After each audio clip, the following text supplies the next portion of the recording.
t'es venu avec Marcel. Oh, bah, ça fait plaisir. Voilà. Dis donc, tu nous as gâtés, un petit bordel. C'est Marcel. Tiens, voilà. Oh, bah oui, voilà du monde, hein. Toujours la grande classe, hein, c'est celle. Chérie. Voilà, Nathalie. Marcel, je te débarrasse. Salut Martine. C'est génial, comment vas-tu? Je t'en prie. Hein. Et si tu veux, je prends ta Rapproche-toi. verre. merci. Voilà. Oh, bonjour Gérard. Ah oui, c'est qu'à de chez toi, alors... Ça va? Oh, t'as maigri, toi, hein? Tiens, chérie, je te Ah, ça merci en beaucoup, fusil. merci. Marcel, je t'en prie, vas-y. Ma femme t'appelle encore Gérard.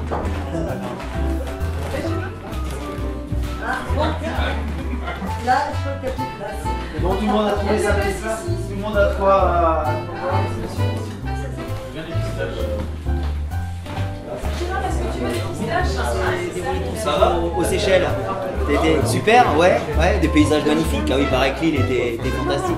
Ah ouais. Ah bon, vous avez vu des dauphins pendant le bateau? Ah ouais, des goélands aussi. Ça va? Désolée, on est en retard, il y avait un Ah monde oui, de non, bah, je dingue. comprends, t'inquiète pas. Ça fait plaisir de te voir, plaisir de te voir. Bien. Oui, c'est pas une question. Voilà, tu es élégant. Je sais que je te l'ai déjà dit, mais... Et en tous les cas, ça nous touche vraiment beaucoup que vous soyez tous là avec nous ce soir. Santé et profitez de cet agréable instant. Bravo. Georges, t'es occupé? Je fume. Je vois bien que tu fumes, mais je te demande pas si tu fumes. Tu peux me donner un petit coup de main, s'il te plaît? Ah bah, merci, tu m'as bien aidé. Tu vas dîner dans la cuisine? Je bois et je fume. Tu comptes passer la soirée ici? Non mais attends, quel mépris! Ils arrivent avec 2 heures de retard et pour finir un prétexte bidon trouvé à la va-vite. Même pas capable d'inventer quelque chose de plausible. Il y a que du mépris là-dedans. Ah, ils se sont excusés, Georges. Hein, ça arrive d'être coincé en voiture. Non, mais qu'est-ce que ça peut te foutre ces excuses sur les embouteillages? Il découvre les embouteillages? Ça fait 40 ans qu'il habite à Paris. Il devrait le savoir, non? À Paris, il y a des embouteillages. C'est comme ça. Mais bon, tu comprends? Arriver en retard, ça fait riche. Et quand on est seul comme nuit, eh ben c'est une obligation, c'est une tradition. On tard, et on apparaît enfin aux yeux du peuple.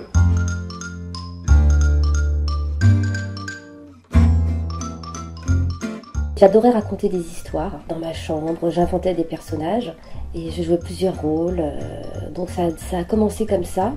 Je me rappelle d'être allée au théâtre avec mes parents et on était au premier rang.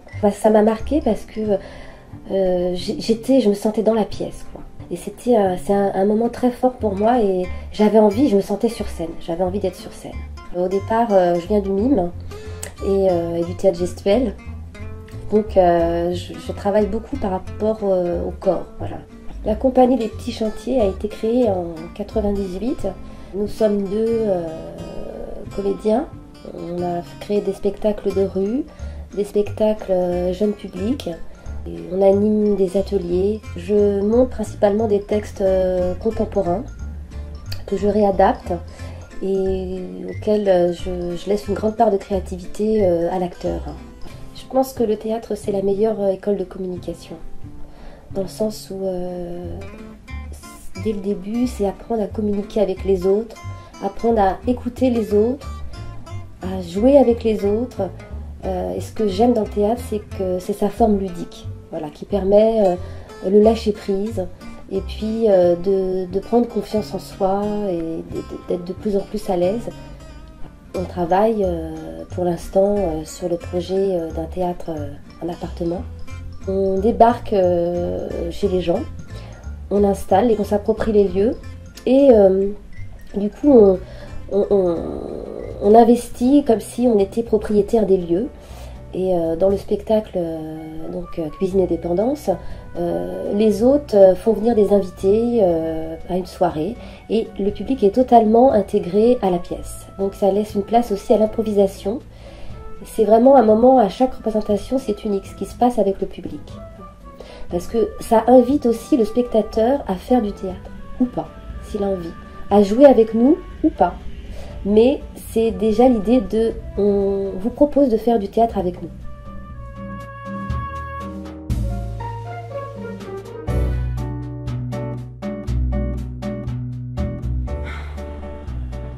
Et puis, mais je commence à en avoir marre, là, de cette cohabitation. Il ne vit pas définitivement chez nous, non? rassure-moi, c'est bien un dépannage. Eh ben alors, mais qu'il s'en aille.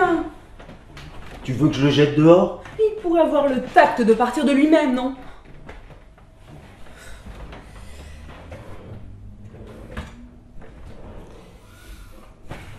Jacques.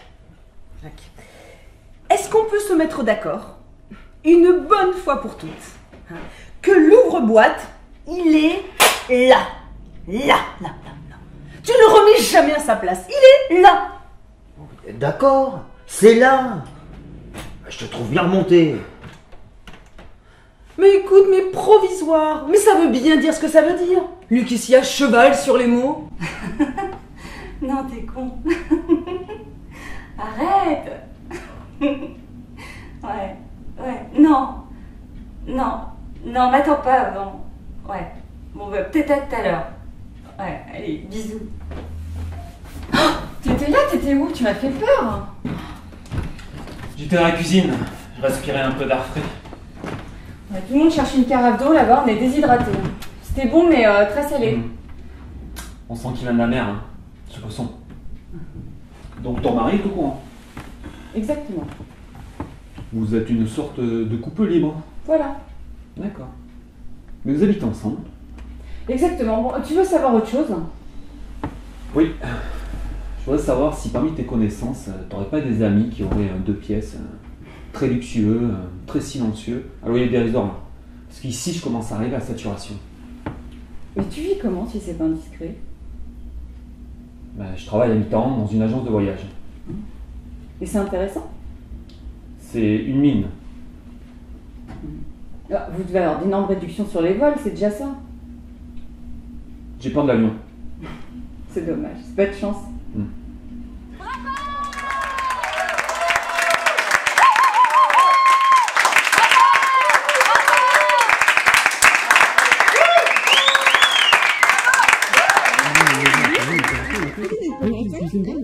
Je suis le maître de maison et j'accueille des amis chez moi pour une soirée. C'est un couple, un vieux couple. Et il se rend compte qu'il est toujours amoureux de son ex Charlotte.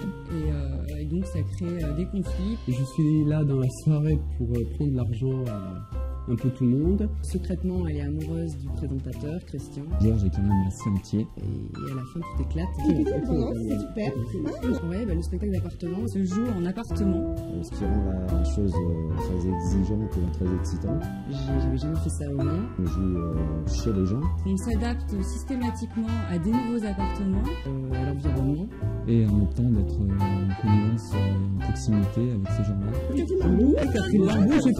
Catherine Barbou. Catherine Barbou. Mais Catherine, ce que j'aime beaucoup chez elle, c'est le fait qu'elle nous donne envie d'être responsable finalement de son personnage. Elle est à l'écoute. Elle permet aux comédiens de s'exprimer. Elle n'hésite pas à faire des projets très différents, que ça soit du clown, un cabaret, un spectacle en appartement. Elle n'est pas dans un enclos fermé et elle m'a mis en confiance au fur et à mesure. Elle se lance aussi avec nous, des fois elle joue avec nous.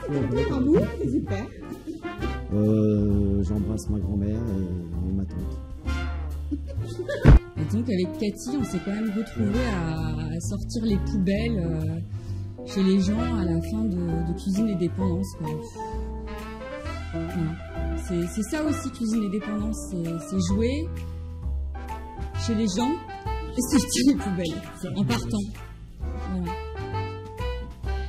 On fait tout.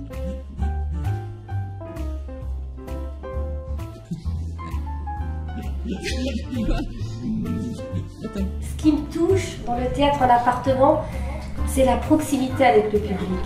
C'est vraiment d'être dans un échange avec le spectateur et l'acteur, entre l'acteur qui agit et le spectateur qui réagit.